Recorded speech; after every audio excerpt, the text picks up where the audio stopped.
स्वागत है बच्चों आपका आज के सेशन में। तो अब एक्सरसाइज 1.2 का प्रश्न 4 है। देखिए कि HCF 306,657 बराबर 9 दिया है। LCM 306,657 ज्ञात कीजिए। HCF हमारे पास दिया हुआ है कि HCF 306,657 बराबर 9, ये दिया हुआ है हमारे पास। अब हमने LCM निकालना है, तो इसलिए एलसीएम 306,657 बराबर है। तो मैंने आपको एलसीएम का फॉर्मूला बताया था। दो संख्याओं का एलसीएम कैसे निकालते हैं आप? संख्याओं का गुणनफल। संख्याएं हमारे पास है, पहली संख्या देखो 306 है, गुणनफल मतलब गुणा दूसरी संख्या 657 है, और अपॉन बटे में क्या था आपके पास? एचसीएफ और इनटू 306,657 ब्रैकेट में ये आ गया। ओके, अब आपने कुछ नहीं करना, इस एचसीएफ की वैल्यू डालेंगे आप। तो देखिए ध्यान से 306 का 306 गुणा 657 का 657 अपॉन एचसीएफ कितना देखो हमारे पास? एचसीएफ है हमारे पास 9। कितना है? 9। अब 9 से आप इन दो में से किसी एक को काट सकते हैं, वो आपकी मर्जी है। तो देखिए 9 एकम 9, 9 सते 63, बच गया 64, 65, 2 बच गया 27, तो 9 थी 27। तो हमारे पास आ गया देखो 306 गुणा 73, और अपॉन में एक लिखने की जरूरत होती नहीं है, तो बराबर है। अब देखिए आप रफ में इसको गुणा करेंगे 306 गुणा 73 को, तो देखिए 3 6 18 हासिल 1, 3 0 0 जमा 1 1 3 3 9। अब 7 की बारी आई तो 7 6 42 हासिल 4, 7 0 0 0 जमा 4 4 और 7 21। अब आप इसको प्लस करेंगे, देखिए 8 का 8, 2 1 3, 9 4 13, 1 1 2 और 2 का 2, तो ये आ गया हमारे पास 22,338, और ये आपका आंसर होगा। अब देखिए प्रश्न 5 है आपके पास कि जांच कीजिए कि क्या किसी प्राकृत संख्या n के लिए संख्या 6 की घात n अंक 0 पर समाप्त हो सकती है। प्रश्न देखो क्या किया है, कोई भी प्राकृत संख्या है n के लिए, n प्राकृत संख्या कोई, कहा कि संख्या 6 की घात n अंक 0 पर समाप्त हो सकती है, आपने जांच करनी है। तो इसमें हम मान कर चलते हैं, क्या करते हैं? माना कि, क्या करेंगे आप? माना कि ए किसी प्राकृत संख्या का है, तो वैसे लिखेंगे आप किसी संख्या, माना कि किसी संख्या, प्राकृत लिखना तो प्राकृत भी लिख सकते हैं आप, आपकी मर्जी है, अगर लिखना तो लिख सकते हैं। किसी संख्या, हमें कहा है देखिए n, क्या कहा है? n belongs to natural number, ये प्राकृत संख्या के लिए नेचुरल नंबर है। n belongs to natural number, यानी कि स्मॉल n जो है ये प्राकृत संख्या के साथ इसका संबंध है, ठीक है। के लिए, अब आगे वही, के लिए हमारे पास कहा है कि 6 की घात n, 6 की घात n अंक 0 पर समाप्त होती है। 6 की घात n अंक 0 पर समाप्त होती है, ये हमने मान लिया, समाप्त होती है, माना हमने। इन्होंने कहा है कि जांच करनी है, समाप्त होती है, तो इसलिए इसका मतलब क्या है कि अगर कोई भी संख्या अगर अंक 0 पर समाप्त होती है इकाई के अंक की जगह, तो इसका मतलब क्या है कि वो संख्या क्या होगी? वो 5 से विभाज्य होती है। क्या होती है? विभाज्य होती है, यानी कि भाग होती है 5 से। इसलिए आप लिख सकते हैं, इसलिए 6 की घात n 5 से, ये कॉमा इसलिए लगाए क्योंकि दो संख्या हम इकट्ठे नहीं लिखते हैं, 6 की घात n 5 से विभाज्य है। ये इसका कारण हो सकता है अगर इसका इकाई का अंक 0 हो, यानी कि 0 पर समाप्त हो, इसलिए ये 5 से विभाज्य है। लेकिन हमारे पास अब 6 की घात n, तो हम 6 के अभाज्य गुणनखंड निकालेंगे। क्या निकालेंगे हम? 6 की अभाज्य गुणनखंड। तो इसलिए हम निकालेंगे 6 के अभाज्य गुणनखंड, अभाज्य गुणनखंड। तो 6 के अभाज्य गुणनखंड है, देखो हमारे पास क्या है कि 2 3 6, यही है। अगर आप घात के रूप में लिखना तो लिख सकते हैं, नहीं तो रहने दे सकते हैं। इसलिए आप लिख सकते हैं कि इसलिए 6 की घात n, हमने पहले 6 के निकाले, इसलिए 6 के अभाज्य गुणनखंड, तो आगे 2 गुणा 3। अब निकालेंगे आप 6 की घात n के अभाज्य गुणनखंड, अभाज्य गुणनखंड। तो अब ध्यान से देखिए, 2 गुणा 3 तो हमारे पास 6 के गुणनखंड है। अब इसकी घात n है तो इसका मतलब इन दोनों की घात n, ये हमारे पास होगा कि ये इसके अभाज्य गुणनखंड है, ये हमारे पास अभाज्य गुणनखंड है। तो अब आप लिख सकते हैं कि 6 की घात n के अभाज्य गुणनखंड में 5 का कोई स्थान नहीं है। यहां पर हमारे पास क्या है, देखिए यहां 6 की घात n के अभाज्य गुणनखंड में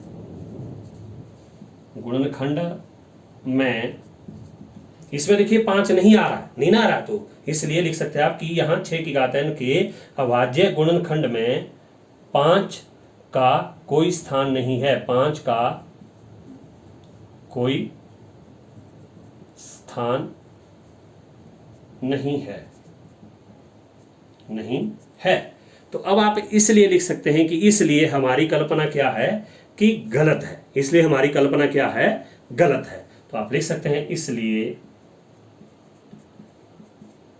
हमारी जो हमने माना था कल्पना गलत है, इसलिए हमारी कल्पना गलत है, लिख सकते हैं आप ऐसा, ठीक है। अब हमारी कल्पना गलत है तो आप लिख सकते हैं इसलिए आप लिख सकते हैं कि कोई भी प्राकृत संख्या, अब आप लिख सकते हैं सारा यहां से कि कोई भी प्राकृत संख्या, इसलिए कोई भी प्राकृत संख्या n के लिए, कोई भी प्राकृत संख्या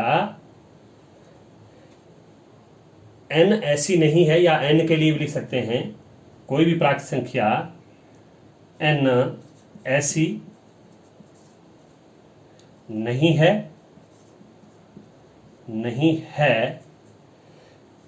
क्या, जिसके लिए संख्या जिसके लिए संख्या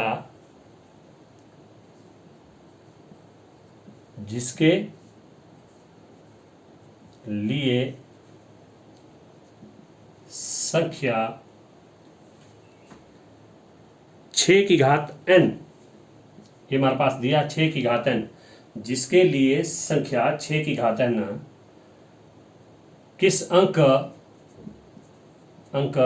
0 पर समाप्त होती है, 6 की घात n अंक 0 पर समाप्त होती है। ये जो है हमारी कल्पना गलत है, जो हमने माना था कि ये समाप्त होती है, परंतु ये ऐसी कोई भी परिमेय संख्या नहीं है, यानी कि प्राकृत संख्या नहीं है, वो परिमेय ही होती सारी। कोई भी प्राकृत संख्या n ऐसी नहीं है, कोई भी प्राकृत संख्या n ऐसी नहीं है जिसके लिए संख्या 6 की घात n अंक 0 पर समाप्त होती है। ओके, अब प्रश्न 6 है, देखिए आपका, व्याख्या कीजिए कि 7 गुणा 11 गुणा 13 जमा 13 और 7 गुणा 6 गुणा 5 गुणा 4 गुणा 3 गुणा 2 गुणा 1 जमा 5 भाज्य संख्याएं है। क्या है ये? भाज्य संख्याएं हैं। तो देखिए पहली संख्या हमारे पास ये दी है कि जब इसका हल करेंगे, देखो 7 गुणा 11 गुणा 13 जमा 13 बराबर है, इसको हल करेंगे हम।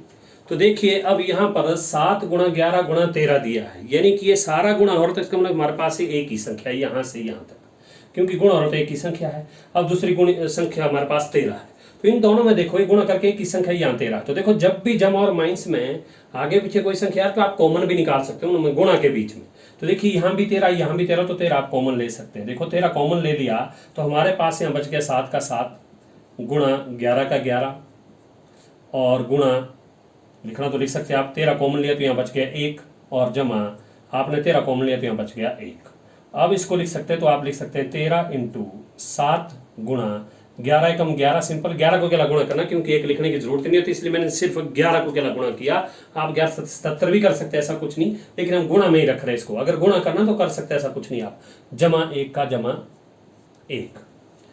अब अगर आप ध्यान से देखें तो ये जो अंदर वाली संख्या, ये भी आपकी एक ही संख्या बनेगी, ये भी आपकी क्या बनेगी, एक ही बनेगी। तो इसलिए क्या है कि देखो 13, अगर करना चाहो तो कर सकते हैं, 1177 और जमा 1 और इंटू ये हमारे पास देखो 13 और यहाँ पर गुणा 77 जमा 1 78। तो देखो ये 13 से 78 आपका पूरा भाग होता है। क्या होता है, भाग है, यानी कि भाज्य संख्या हमारे पास क्या है, भाज्य संख्या है। ठीक है, आप लिख सकते हैं कि इसको हल किया हमने कि ये जो है क्या है कि एक अभाज्य संख्या नहीं है। क्यों है, क्योंकि अभाज्य संख्या नहीं है, लिख सकते हैं आप, जो कि एक क्या है, अभाज्य संख्या नहीं है, जो कि अभाज्य संख्या नहीं है, ये हमारी अभाज्य संख्या नहीं है। क्योंकि आप लिख सकते हैं आगे, क्योंकि क्या है कि 13 इसका एक गुणनखंड है, क्योंकि 13 जो आया पहले, 13 इसका एक गुणनखंड है, गुणनखंड है। तो इसलिए आप लिखना चाहो तो इसलिए आप पूरी संख्या को लिख सकते हैं कि इसलिए ये जो है सारी हमारे पास क्या है, लिखना तो इसलिए लिख सकते हैं आप कि 7 गुणा 11 गुणा 13 जमा 13 क्या है, ये एक भाज्य संख्या है। क्या है, भाज्य संख्या है। चाहो तो आप इसको भी गुणा कर सकते हैं। ओके,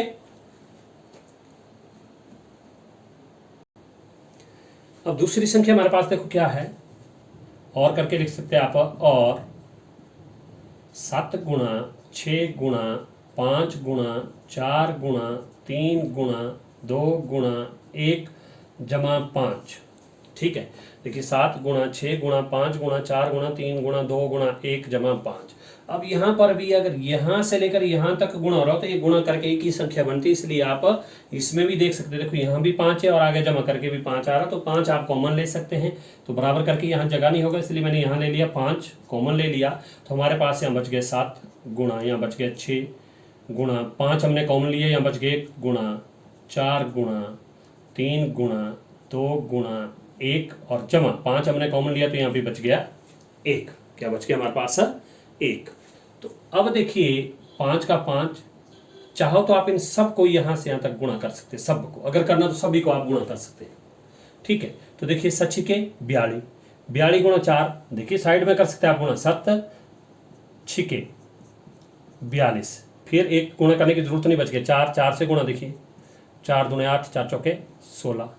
ठीक है, फिर बच गया 3, 3 से गुणा करो, देखो 3 8 24, 6 3 18, 2 20 और 3 एकम 3 तो 2 5। फिर हमारे पास 2 गुणा करने को, 4 दूने 8, 2 0 0 5 दूने 10, ये आ गया 1008। तो 1008 यहाँ से यहाँ तक और जमा 1 का जमा 1, तो देखिए आ गया 5 गुणा 1008 जमा 1 हो गया 1009।